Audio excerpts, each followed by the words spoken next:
see my grandmother here in the front. It says La Siempre Viva. And that's the flower my mother was talking about. It's the everlasting flower. And that's what people thought of her, like everlasting. They would always ask, how is the everlasting doing? She's doing great. And here you can see her, the everlasting flower. We picked it in Burgundy. I always associated her with burgundies and olives because of the way she was. We put her signature here. And here you can see a quote. This is mainly about her philosophy about life. And we put the Sacred Heart because to the end, she was so devoted. And she kept on telling me, where is the Sacred Heart? Keep it close to my heart. And it would keep on falling. I said, keep it in your hands. And it was the same, just keep it, it would always be close to you. You don't have to have the Sacred Heart here. So that's the meaning of this card. She loved raffles, she loved lottery, she loved anything fun. You never met anything more optimistic. So today, to commemorate this, we're going to have a raffle. And I already gave you tickets. So let's have somebody take a number. Christina. Antosa. Take a number. And see the numbers that you have. Okay. And the number is 57. Ah, mine. Who has 57? Well, whoever has 57, talk to my mother. She has the prize for you. And I want to know who Maybe won. it's still in the jar. She'll give it to you. Bingo. Bingo. Oh, bravo.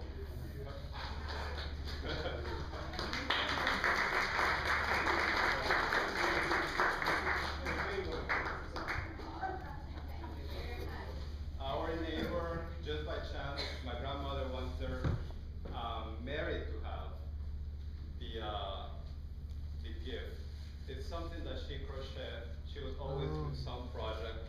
In the front, you can see her last project. It's unfinished. But I'm so glad that most of you already knew my grandmother, because how do you explain somebody like her? How do you explain this chapel? How do you explain the ocean? How do you explain the sky? You have to experience it, and then you can tell somebody, have you seen the ocean? And people will say yes. You would get a smile. It's like my grandmother. Did you know Rosalia? You say yes, and then you know what you're talking about. Just by chance, we have one of her English teachers. She just saw herself in the board, just by chance. So she knows, and we all knew her at different levels. It's so strange that Mary won this gift, because I was gardening and Mary came and she said, oh, I'm so sorry about your grandmother that she passed. She was coming to my house because we were talking in English. She said, can you teach me some English conversation? And she said, yes. But Mary said, you know, I like having her in my house because she was just so beautiful to look at. And I always thought the same. You just look at her and you just felt like staring into her, and you're thinking, what is it about this woman that is so fascinating? She would just stand there, and the same reaction as Mary, everybody would have it. They would meet her, and even to the end, people are just like fascinated. They would say, how pretty you are. How come you're so pretty at 88? And the skin, what do you do? And I don't know, it was just something magical about my grandmother. And I know it's not me, I know it's other people that have told me. A friend of mine told me, how old is your grandmother? I said, oh, she's 88. And he said, well, what else do you want? But how do you explain to somebody that the tragedy is that somebody so young is dying? You don't. So I just looked at him and I said, I can't even explain it. The tragedy is not so much that she died, it's just that she had all these projects unfinished. So she was just charming, and she would say things, she could tell you whatever, and somehow you couldn't get mad. Just 4 months ago, she was looking at my cousin Diosa. She's about 70 and thin, and she goes, Diosa, you're just so beautiful. Your body is just so pretty. Look at your ass. Your ass is like a 15-year-old. So Diosa just got she's like, yes, yes. And she looks at her, she says, what a shame about the face. But Diosa just, I don't know, she took the best part. She stood there with her little body, and I don't know, you couldn't get mad at her because you know that what she told you was the truth. So there is my grandmother. We, if I added all the hours we spoke through 45 years of my life, I'm sure it would be thousands and thousands of hours. One day in Venezuela, we had lunch, we had lunch, and then we started talking. It was around 1. Everybody left the apartment. And she started telling me stories. I'm sitting on one sofa, she's telling me sitting on the other. She's just speaking, I'm laughing. The night came, we're still talking in the dark. My parents arrive and they see us. Why are you here? I said, we have been talking for over 8 hours. Time to eat again. So we ate again. One conversation, once we will lay in bed, she's on one side, I'm in the other. We will look at the ceiling and we will have monologues. I will tell her things about life. She will tell me her things. And she told me, you know, when I'm old, I'm going to be a quiet lady. I'm not going to be running around like I do now. I'm going to be, you know, like old lady things. I don't know what it is they do. They stay at home, old lady things.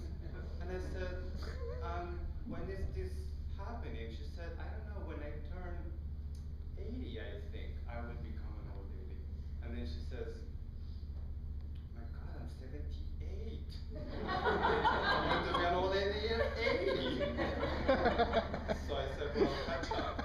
Little did she know that she would be married, moving to another country, become a US citizen, and having more things between 80 and 88 than most people do.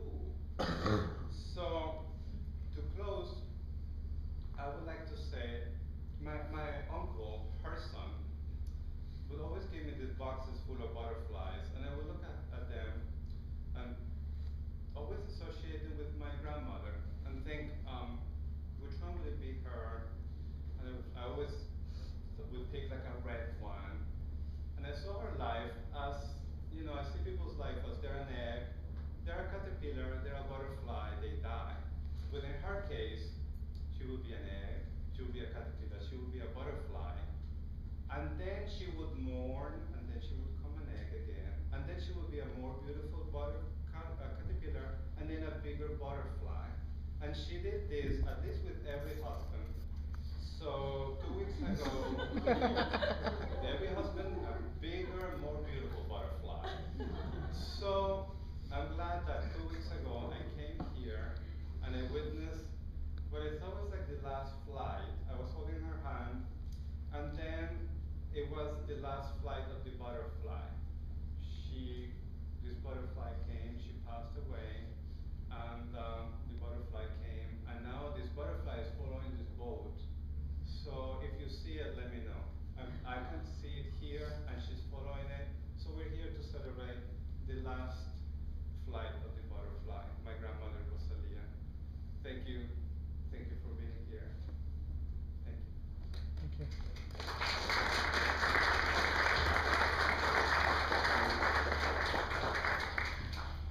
Tuve la oportunidad de estar con los familiares de Rosalía y entre otras cosas lindas que me contaron, me dijeron que ella era romántica. ¿Sí? Colaborar. Y elegimos una canción para cantarla, obviamente en honor a ella. Y dice más o menos así. Contigo aprendí que existen nuevas y mejores.